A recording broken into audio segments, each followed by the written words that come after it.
How did we get mitochondria? You've probably heard all about how important cellular respiration is to your body.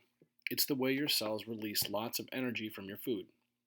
You may also know that cellular respiration happens in the organelles, cell parts, called mitochondria. Inside the mitochondria, oxygen and glucose react to form carbon dioxide and water, releasing lots of energy. That's cellular respiration. Because they provide cells with so much energy, mitochondria are often likened to power plants.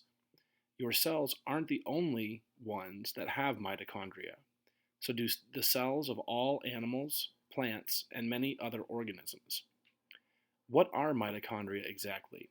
Where do mitochondria come from?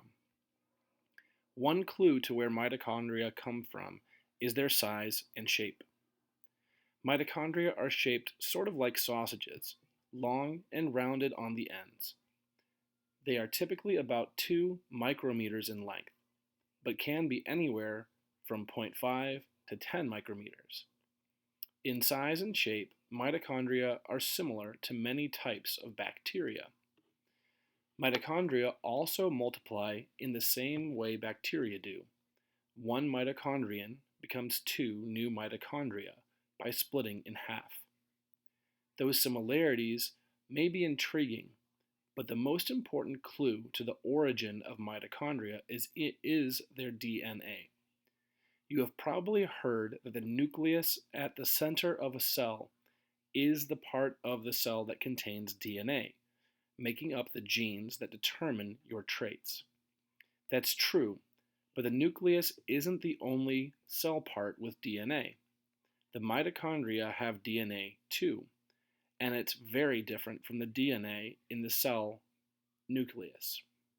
In fact, mitochondrial DNA is more like the DNA of bacteria than it is like the DNA in the cell nucleus.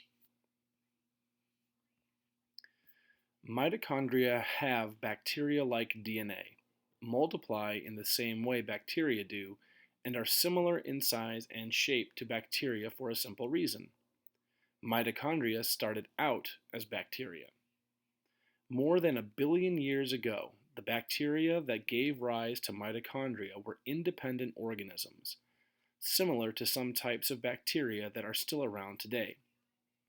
At the time, all life on Earth was in the form of bacteria and other single-celled microorganisms. Some ancient bacteria were able to perform cellular respiration, while many other microorganisms around them could not. These other microorganisms had to release energy from their food in the other, much less efficient ways. There are different theories about how this happened, but somehow larger microorganisms in the environment were able to absorb the ancient bacteria that could perform cellular respiration.